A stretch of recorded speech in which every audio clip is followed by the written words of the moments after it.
This video is supported by viewers like you. If you want to help me make more things like this, consider supporting me on Patreon. Thank you.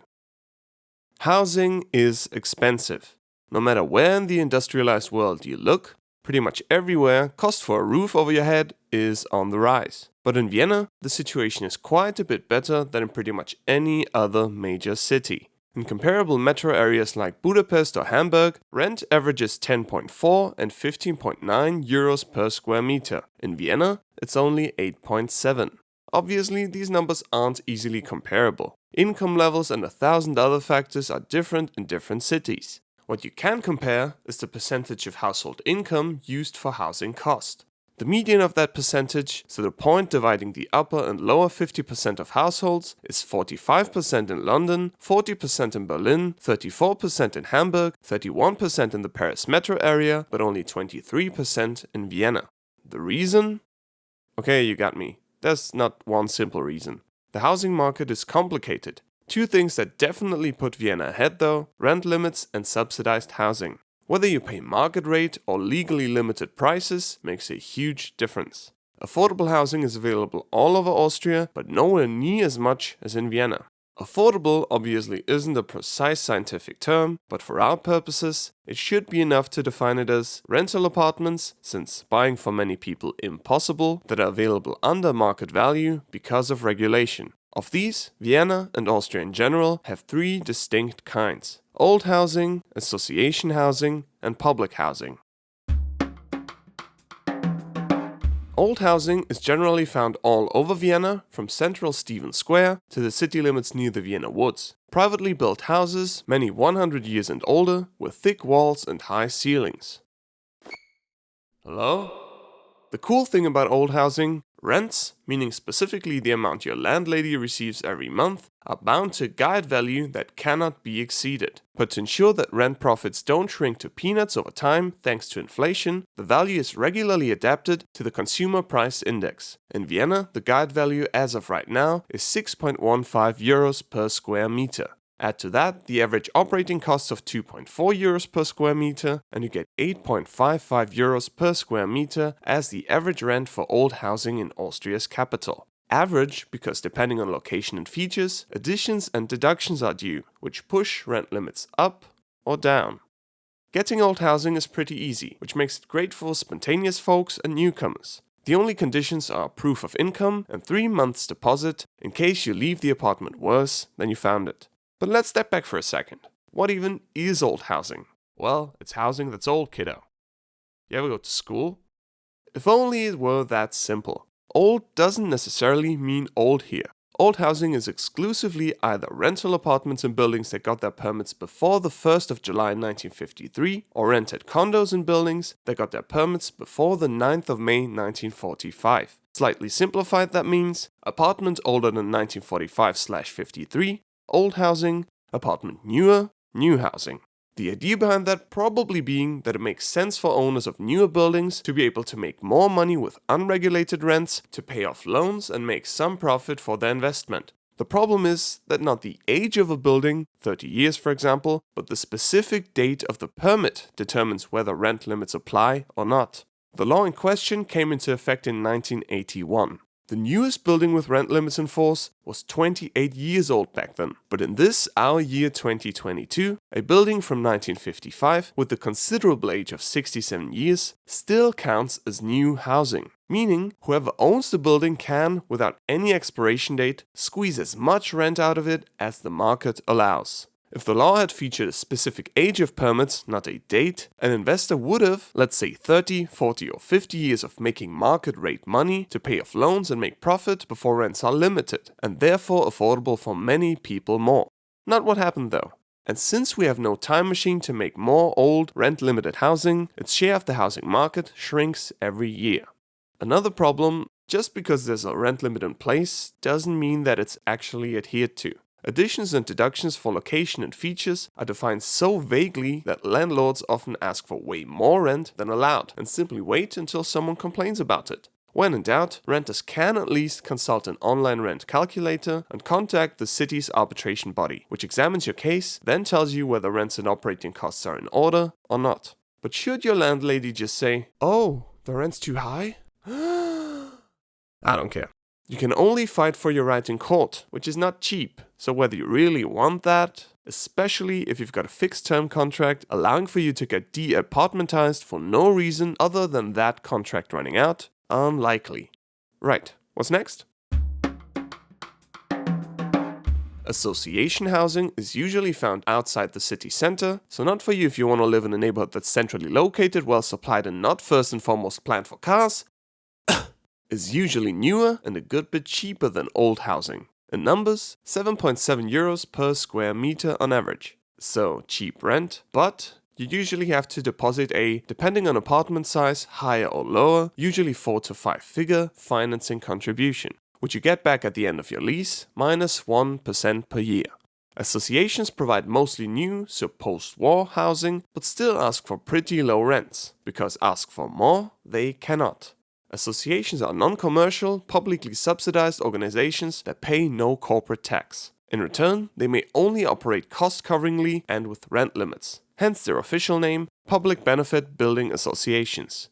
To get an apartment, you need to check some boxes. You need to be at least 18 years old, have Austrian EEA or Swiss citizenship, recognized refugee status, or a permanent residency permit, so be allowed to live in Vienna, a regular income, and must not exceed a yearly net income of 49,080 euros for one person, 73,150 euros for two, and so on. Additionally, all people moving into the apartment must have their primary and only place of residence there, since wasting subsidies on second homes isn't all that clever. Because it's so cheap, association housing is highly sought after. So after registering with the city and 1, 2 or all 60 housing associations in Vienna, it can take a few months, but more likely a few years until offers start coming in. But at least you don't have to pay a security deposit, get an unlimited contract, and pay way less. We can go even cheaper though. Public housing is, like old housing, available all over the city, ranges from over 100-year-old buildings to freshly finished ones, and is completely owned by the city of Vienna. Rents of public housing are 7 euros per square meter on average, making it the cheapest way of living here. Again, rents are limited, and also you usually don't have to pay either security deposit or financing contribution. The problem's getting an apartment. You need to meet all requirements for association housing, 18 years, citizenship or equal, regular income, income limits, no second residence, plus additionally 2 years residence at the same Viennese address, and justified housing need. Great, I need an apartment to sleep and take a tinkle in. Housing need justified, no? Not quite. Justified housing need is a specifically defined phrase that's also massively complicated. If we break it down to the core, we can say people with justified housing need are people under 30 still living with their parents, couples wanting to move in together, families in 2 small apartments, single parents, and people living in apartments without bath or toilet, or with stair access that can't be used due to age, illness, or walking disability. When one of these applies, one can start looking for apartments on the internet or wait until an offer comes in. The first one can usually be declined without consequences, but if you decline the second offer, your application expires. Who gets an apartment when is determined by a registration date. Whoever waits the longest goes first. Still, long-established Viennese get a small advantage over newcomers, since for 5 years in Vienna, you get 3 months, for 10 years 6 months, and for 15 years a maximum of 9 months of bonus added to your wait time. Why should anyone wait to get an apartment like that? You likely get robbed 3 times before you even reach your door. Admittedly, public housing doesn't exactly have the greatest reputation, and not undeservedly so. In most cities, public housing means gigantic high-rises where the poorest of the poor are packed together only to let the buildings become more and more dilapidated with every year. And sure, if you do it like that, ghettos form, where social status is tied to one's address and from where you really only want to get away as quickly as possible. Not so in Vienna. Starting with the fact that 22% of all households are in public housing. 22%? That's nearly a quarter. Yep, but wait a second, we're not there. No joke, nearly a quarter of all people live in public housing? Yes, I'll come to that in a second. But the point is, if I may, 22%, yes, but not the 22% with the lowest income. Income limits are so high that a large majority of Vienna's inhabitants is not excluded by them, which is why pensioner, lawyer, mechanic, and accountant are living next door to each other. You have a broad cross-section of society living in public housing. The other side of that, though, is that you've got lots of people living in public housing who could easily afford an apartment on the free market. Even more so since income limits only apply for getting an apartment, not keeping it. If you, theoretically, move into public housing, but only a year later you already make millions, you cannot only keep your apartment, but you also do not pay 1 cent more than your neighbor living on a minimal pension.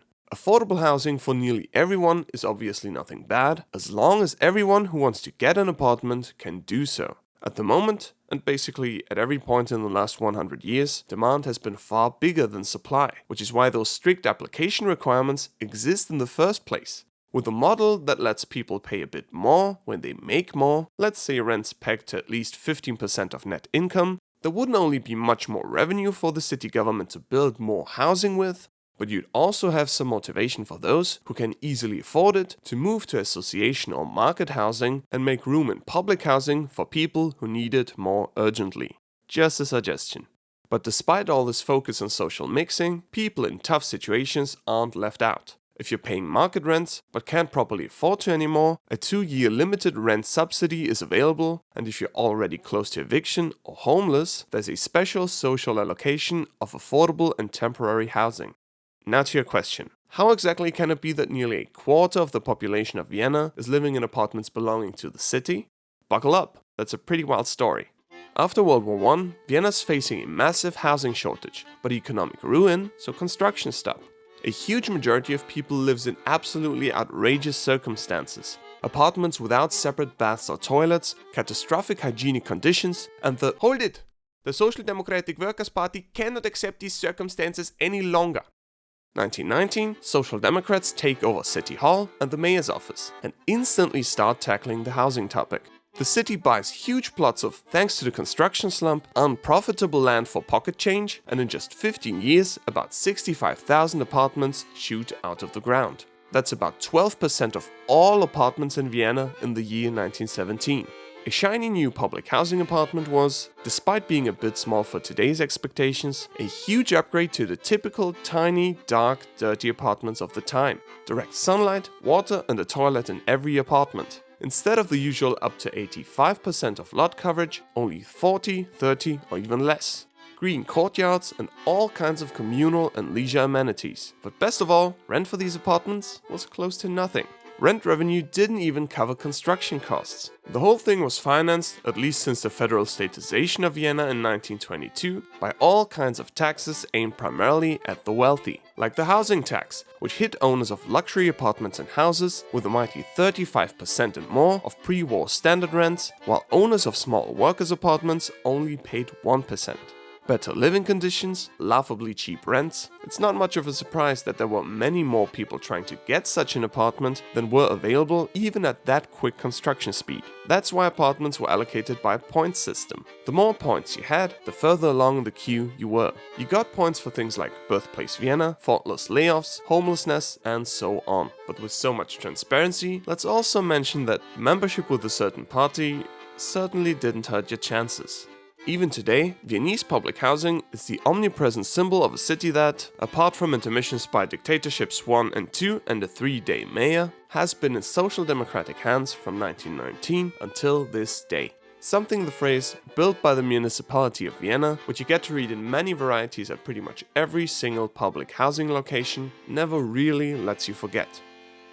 Right, now you're up to speed, so let's look at the 3 kinds of public housing side by side. Old housing is 8.55 euros per square meter on average, at least theoretically if you add guide value plus average operational cost. There's 3 months security deposit, the location is everywhere from center to periphery, age is 69 upwards, nice, and availability super quick and easy. Association housing goes for 7.8 euros per square meter on average, plus financing contribution, location is everywhere outside the center, age is newer, from a few decades old to just finished, and it's available only under conditions and with wait times. Public housing is 7 euros per square meter precisely, no extra funds needed, location is, again, everywhere, age is super old to new, but fewer buildings from the last few decades, and it's again only available under strict conditions and with wait times. If we look at the share of households, we get the following picture. 22% public housing, 21% association housing, and a bunch of privately rented out old housing, completing the affordable housing trinity.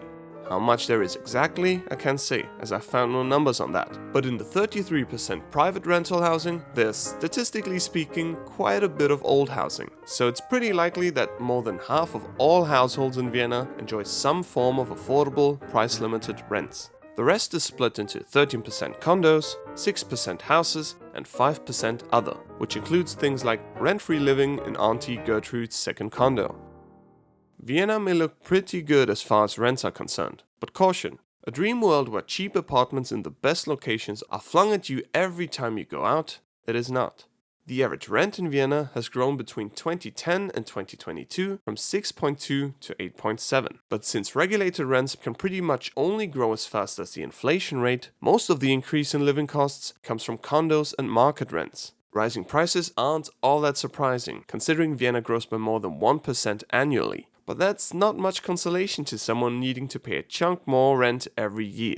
The best remedy would be the creation of more affordable housing. But bad news. Of all housing built in Vienna between January 2020 and April 2022, 36% are condos, 28% free market apartments, and only 25% are subsidized apartments with limited rents. Sure, for other cities, 25% new affordable housing might be pretty good. But for Vienna, that means the share of affordable housing is shrinking, although there's still a huge demand for it. Why don't they just build more? The basic problem lies in the ground. Building ground, that is. To build housing, you first need land to put that housing onto, and land is expensive. On the same piece of land, you can build condos, market rent apartments, or subsidized apartments. All three generally satisfy the same need for housing. The difference is that only one of the three is affordable for nearly every household. The best, aka most expensive plots of land are snatched up by those with the deepest pockets. Companies selling stupidly expensive condos, not associations and municipalities with strict legal land cost, profit and rent limits. For these, what's left is plots with lacking infrastructure on the edge of the city. The more land prices rise, the harder it gets to find a viable building site for affordable housing at all. And the less affordable housing there is, the more expensive living in Vienna gets. Who cares if housing's more expensive? If you can't afford it, tough luck. Simple as that. No, not simple as that. High housing costs are fishing huge sums out of everyone's pockets, lead to the uprooting of people forced to move away, to financial segregation, since who lives where is primarily determined by wealth, to more commuting, which is expensive, energy intensive and simply a burden on people, to poverty, homelessness, and in the end to a worse life for everyone not or only barely able to afford housing. Vienna is far from a utopia where every person gets an appropriate apartment at an affordable price. But the efforts of the past are responsible for the fact that today's generations find more affordable housing in Vienna than in nearly any other major city. That's something to be proud of and something to keep striving for. Done. Before you go, quick recommendation. Click the subscribe button, then the bell, then all to never miss another video. If you'd like to support me on Patreon or buy some merch, that'd be extra nice. Links for all and more in the description. Thanks, goodbye.